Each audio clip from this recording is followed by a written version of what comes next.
আসসালামু আলাইকুম। কোডিং ইসলাম ইউটিউব চ্যানেলে আপনাদের সবাইকে আবারও স্বাগতম জানাচ্ছি।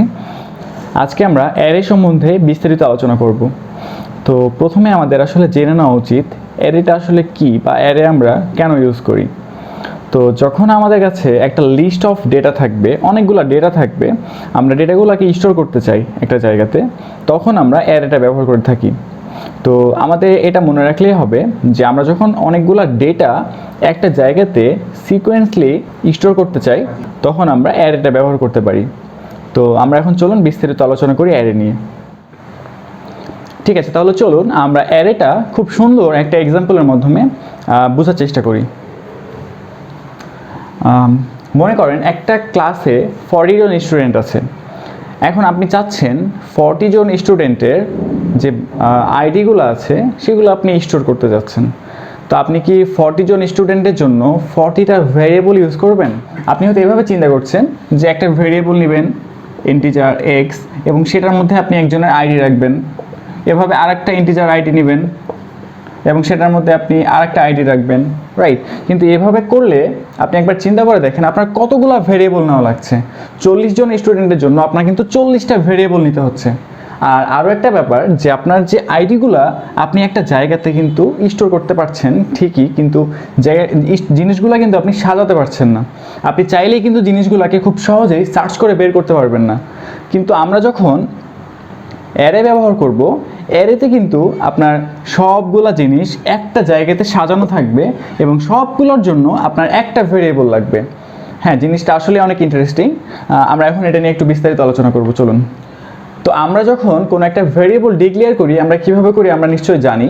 প্রথমে আমরা একটা ডেটা টাইপ লিখি এবং তারপরে আমরা একটা ভেরিয়েবলের নাম লিখি,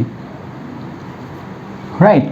কিন্তু অ্যারেটা যখন আমরা ডিক্লেয়ার করব, অ্যারে ডিক্লারেশন একটু চেঞ্জ আছে। আমরা একবার দেখে নিই যে প্রথমে আমরা ডেটা টাইপটা ঠিকই লিখব, আমরা একটা ভেরিয়েবলও লিখব, কিন্তু ভেরিয়েবল লেখার সাথে সাথে আমাকে একটা সাইজ বলে দিতে হবে যে আমি আসলে অ্যারেটা কত সাইজের জন্য নিতে যাচ্ছি, আমি কতগুলো ডেটা রাখতে পারবো অ্যারেতে। হ্যাঁ, তো আমি ধরেন এখানে নিলাম অ্যারে অফ 10। তার মানে আমি যে অ্যারেটা ডিক্লেয়ার করেছি আমার অ্যারেটার নাম হচ্ছে এ এবং এটার আমি সাইজ নিয়েছি সর্বোচ্চ 10টা। তার মানে এই অ্যারেটার মধ্যে আমি চাইলে 2টা ভ্যালু রাখতে পারি, 5টা ভ্যালু রাখতে পারি, 10টা ভ্যালুও রাখতে পারি, কিন্তু 11টা ভ্যালু রাখতে পারি না। আমি আমার এই অ্যারেতে সর্বোচ্চ 10টা ভ্যালু রাখতে পারি। ঠিক আছে, তো অ্যারের মধ্যে এই ভ্যালুগুলো আসলে কিভাবে ইনপুট হয় আমরা একবার সেটা দেখে নিই। মনে করেন আমাদের কাছে এইরকম একটা ব্লক আছে।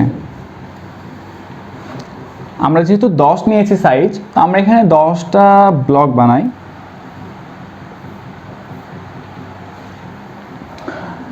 আরও একটা জিনিস আমাদেরকে জেনে নিতে হবে যে অ্যারের ইন্ডেক্স বলে একটা জিনিস আছে। পজিশন এবং ইন্ডেক্স কিন্তু এক না। মনে করেন আমরা প্রথমে উপরে পজিশন দিচ্ছি এবং নিচে দিচ্ছি ইন্ডেক্স। পজিশন শুরু হয় 1 থেকে, 1 2 3 4 5 6 7 8 9 10, কিন্তু ইন্ডেক্স শুরু হয় 0 থেকে। আমার অ্যারেতে ইন্ডেক্সগুলো অলওয়েজ 0 থেকে শুরু হবে। তো 0 1 2 3 4 5 6 7 8 9। তার মানে আমার ইন্ডেক্স কত পর্যন্ত হবে? n-1 পর্যন্ত হবে সব সময়। আমার এখানে অ্যারে সাইজ ছিল 10, আমার ইন্ডেক্সের সর্বোচ্চ ভ্যালু হচ্ছে 9, কারণ এটা 0 থেকে শুরু হচ্ছে। আর পজিশন 1 থেকে শুরু হবে এবং n এর ভ্যালু সমান হবে আমার শেষ। তো আমার এই অ্যারেতে ভ্যালুগুলা কিভাবে ইনপুট হয় এটা দেখি। আমার প্রথম ভ্যালুটা কিন্তু অবশ্যই অ্যারে অফ 0-র মধ্যে ঢুকবে। তো আমি যদি এখানে একটা ভ্যালু রাখতে চাই 10, আমার প্রথম ভ্যালুটা এখানে ঢুকে গেল। এখন মনে করেন আমরা আরও একটা ভ্যালু ইনপুট করতে চাচ্ছি 15। সেই 15টা কিন্তু অবশ্যই আমার এই 1 নাম্বার ইন্ডেক্সে অথবা 2 নাম্বার পজিশনে ইনপুট হবে।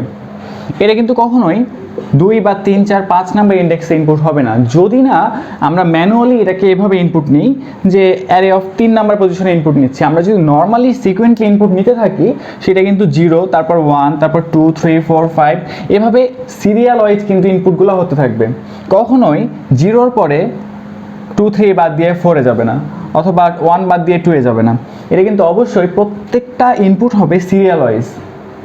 ঠিক আছে, আরও একটা জিনিস, আমরা যে 10 জন স্টুডেন্টের মার্কসগুলো এখানে ইনপুট করে রেখেছি, আমরা কিন্তু খুব সহজেই সার্চ করলেই এই মার্কসগুলো পেতে পারি।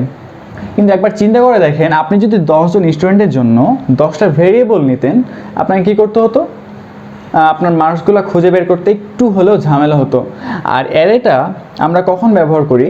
যখন আমাদের কাছে অনেকগুলো ইনপুট নেওয়ার দরকার পড়ে, অনেকগুলো ভ্যালু আমরা একটা জায়গাতে সাজিয়ে রাখতে চাই, একটা জায়গাতে স্টোর করতে চাই, তখন কিন্তু আমরা অ্যারেটা ইউজ করি। তো আমরা এখন দেখে নিই যে অ্যারেটার ইনপুট আসলে কীভাবে হয় বা অ্যারেটার ইনিশিয়ালাইজ কীভাবে হয়। আমরা তো এতক্ষণ শুধু অ্যারের ডিক্লারেশনটা দেখেছি। তো আমরা এখন দেখে নিই যে অ্যারেতে আমরা কীভাবে ভ্যালু সেট করতে পারি। তো আমরা অলরেডি জানি যে কোনো একটা ভ্যারিয়েবল আমরা দুইভাবে ইনিশিয়ালাইজ করতে পারি, এক হচ্ছে ম্যানুয়ালি, এক হচ্ছে ইউজার ইনপুট নিয়ে। অ্যারেও একই রকমভাবে আমরা দুই রকমভাবেই ইনিশিয়ালাইজ করতে পারি, একটা হচ্ছে ম্যানুয়ালি এবং আরেকটা হচ্ছে ইউজার ইনপুট নেওয়ার মাধ্যমে। তো ম্যানুয়ালি আমরা কীভাবে ইনিশিয়ালাইজ করতে পারি সেটা প্রথমে আমরা দেখে নিই। আমরা প্রথমে দিব আমাদের ডেটা টাইপ ইন্টিজার, তারপরে আমরা একটা নাম দিব, ধরুন আমরা নাম দিলাম ARR মানে অ্যারে, তারপরে আমরা একটা সাইজ দিলাম 5, তারপর এটা ক্লোজ করে আমরা ইকুয়াল দিয়ে যদি সেকেন্ড ব্র্যাকেটের মধ্যে আমরা ভ্যালুগুলো কমা দিয়ে দিই, তাহলে কিন্তু আমার ইনিশিয়ালাইজটা হয়ে যায়। তো আমরা ধরেন আমরা এখানে 5টা ভ্যালু সেট করে দিলাম, 1 2 3 4 5। তাহলে এখানে দেখেন যে আমার যে অ্যারে অফ 5 ছিল, এই অ্যারেটার 5টা ভ্যালু আমি এখানে সেট করে দিয়েছি। কিন্তু আমি যদি চাই, আমি চাইলে কিন্তু ইউজার ইনপুট নিয়েও এই ভ্যালুটা সেট করতে পারি।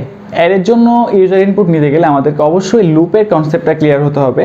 লুপ ছাড়া কিন্তু অ্যারেতে ইউজার ইনপুট নেওয়া যায় না। তো আমরা এখন লুপ ইউজ করে কিভাবে অ্যারেতে ইউজার ইনপুট নিতে হয় আমরা এই ব্যাপারটা একবার দেখি। তো আমরা যেহেতু বলেছি যে আমরা অ্যারে ইনপুটগুলো নিতে হলে আমাদের ফর লুপ ইউজ করতে হবে। তো আমরা প্রথমেই একটা ফর লুপ এখানে লিখে নিচ্ছি। আমরা ইতিমধ্যে ফর লুপের স্ট্রাকচার সম্বন্ধে জেনেছি।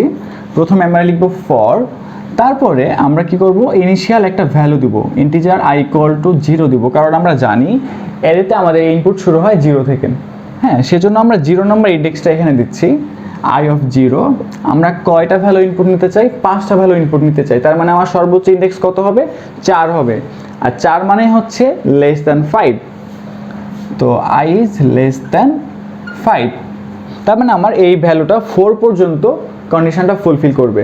এবং তারপর i++ করে দিব, প্রত্যেকটা স্টেপের পর i এর ভ্যালু আমার 1 করে ইনক্রিমেন্ট হবে। এরপরে আমরা সেকেন্ড ব্র্যাকেট ওপেন এবং সেকেন্ড ব্র্যাকেট ক্লোজিংয়ের মধ্যে আমরা কিন্তু ইনপুটটা নিব। তো আমরা অলরেডি এটাও জানি যে ইউজার ইনপুট আমরা কিভাবে নিই। ইউজার ইনপুট নেওয়ার জন্য আমাদেরকে লিখতে হয় cin, এবং cin লেখার পরে আমাদেরকে দুইটা গ্রেটার দ্যান সাইন দিতে হয়। হ্যাঁ, তো আমরা এখন এটাও জানি যে সিন লেখার পরে আমরা কিন্তু এখানে একটা ভেরিয়েবলের নাম লিখি, যে ভেরিয়েবলটার মধ্যে আমার ভ্যালুটা ইনপুট হয়। কিন্তু এখন এখানে চিন্তা করে দেখেন তো যে আমরা কোন ভেরিয়েবলের মধ্যে ভ্যালুটা নিতে চাচ্ছি। আমরা কিন্তু ARR এই ভেরিয়েবলটার মধ্যে আমরা ভ্যালু ইনপুট নিতে চাচ্ছি। হ্যাঁ, কিন্তু আরও একটা জিনিস খেয়াল রাখতে হবে, কি আমরা কিন্তু 5টা ভ্যালু ইনপুট করব, ঠিক আছে? তো আমার এখানে কিন্তু পজিশন দিয়ে দিতে হবে যে আমরা যে ভ্যালুটা ইনপুট নিচ্ছি এটা অ্যারের কোন পজিশনে ইনপুট হচ্ছে। তো আমরা অ্যারে অফ i যদি দিই, দেখেন আমার i এর ভ্যালু প্রথমে কত? 0, তার মানে অ্যারে অফ 0-তে আমার প্রথম ভ্যালু ইনপুট হবে। তারপর লুপটা শেষে i এর ভ্যালু আমার কত হবে? 1 হবে। তারপরে আমার সেকেন্ড টাইম অ্যারে অফ 1 এর মধ্যে আমার সেকেন্ড ভ্যালু ইনপুট হবে। তারপর 1 চেঞ্জ হয়ে অ্যারে ভ্যালু আবার হবে 2, তারপর অ্যারে অফ 2-তে হবে। এইভাবে আমার i এর ভ্যালু চেঞ্জ হয়ে আমার অ্যারের 5টা ভ্যালু অটোমেটিক্যালি এই লুপের মধ্যে ইনপুট হয়ে যাবে। তো আমরা আজকে দেখলাম যে অ্যারেটা আসলে কি এবং অ্যারে আমরা কখন ইউজ করি এবং অ্যারেতে আমরা কিভাবে ভ্যালু ইনিশিয়ালাইজ করতে পারি, সেটা ম্যানুয়ালি এবং ইউজার ইনপুট নিয়ে। এই অ্যারে নিয়ে আমরা ডেটা স্ট্রাকচার কোর্সে আরও বিস্তারিত আলোচনা করব।